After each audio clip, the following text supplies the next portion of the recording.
Oui Maya, et on part à Londres retrouver notre correspondante Maëlys Septembre. Bonjour Maëlys. Alors ce qui fait l'actualité chez vous, c'est bien sûr le Partygate. Donc on rappelle, ce sont ces fêtes illégales au 10 Downing Street pendant les confinements.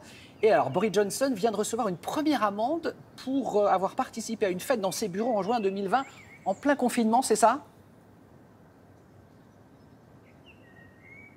Oui, exactement, et c'est un fait inédit. C'est la première fois de l'histoire qu'un Premier ministre britannique en exercice est sanctionné pour avoir enfreint la loi. Alors la somme de l'amende, elle peut paraître un peu dérisoire, une soixantaine d'euros, mais le symbole est très fort. La situation, elle est très embarrassante pour Boris Johnson. Dans un premier temps, il avait nié qu'il y ait eu des fêtes dans ses bureaux, puis il avait parlé de simples réunions de travail. Il avait déclaré que les règles avaient été respectées. Cette amende, elle vient donc contredire tout l'argumentaire qu'il a développé ces derniers mois et dans lequel il s'est un peu embourbé. Même s'il a présenté des excuses en début de semaine, il continue de soutenir qu'à l'époque, il n'avait pas l'impression d'enfreindre les règles, des règles que lui et son gouvernement ont pourtant éditées. Vous comprenez ce qui agace les Britanniques. Près de 2 sur 3 pensent désormais qu'il faudrait qu'il démissionne et l'opposition appelle également à sa démission. Voyez ce reportage réalisé par Charline Madini. Boris Johnson sur le devant de la scène hier pour parler immigration dans la Manche. Mais impossible de faire oublier le scandale qui l'a rattrapé cette semaine. Le Premier ministre britannique, sa femme et son ministre des Finances viennent tous les trois d'être sanctionnés par la police pour avoir enfreint les règles du confinement.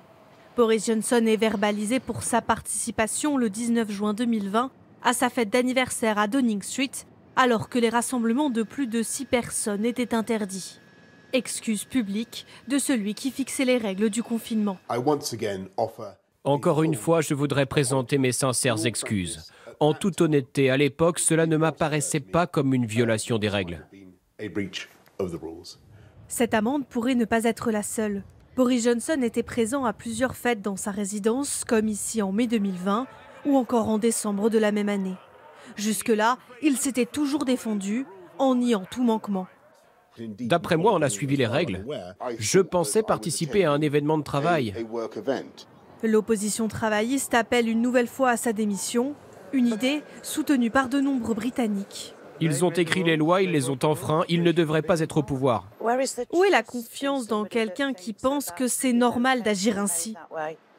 Malgré la pression, l'hypothèse d'une démission dans l'immédiat semble s'éloigner. Car les conservateurs, soutiens de Boris Johnson, et seuls à pouvoir déclencher un vote de défiance, estiment que ce n'est pas le moment de l'abandonner. Les choses ont changé depuis février. Cela n'enlève rien à la colère que les gens ont encore, et à juste titre. Moi aussi, je la partage, mais je regarde aussi la situation en Ukraine. Guerre en Ukraine, inflation et élections locales début mai, la majorité ne veut pas pour l'instant y ajouter l'instabilité gouvernementale. Boris Johnson reste donc en sursis. Maëlys, Boris Johnson n'est pas la seule personnalité de premier plan à avoir été sanctionnée. D'accord. Non, vous l'avez vu dans le reportage, vous avez vu son visage.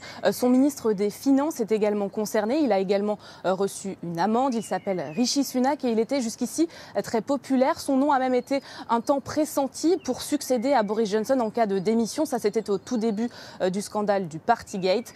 Un ministre déjà dans la tourmente depuis la fin de la semaine dernière à cause d'une autre révélation. Sa femme, fille d'un milliardaire indien, n'a payé aucun impôt au Royaume-Uni sur ses revenus générés à l'étranger. On parle de dizaines de millions de livres qui ont échappé au fisc britannique venant de la femme du ministre des Finances. Vous comprenez que ça agace également les Britanniques. La rumeur d'une potentielle démission de Rishi Sunak avait commencé à circuler en fin de semaine dernière.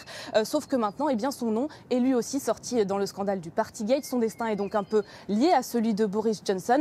S'il démissionne, cela pourrait mettre la pression sur le Premier ministre. Alors pour l'instant, statu quo. Merci beaucoup Maëlys. Ces gazouillis de petits oiseaux londoniens de bon matin, ça fait vraiment du bien. Merci beaucoup, bon week-end. Merci.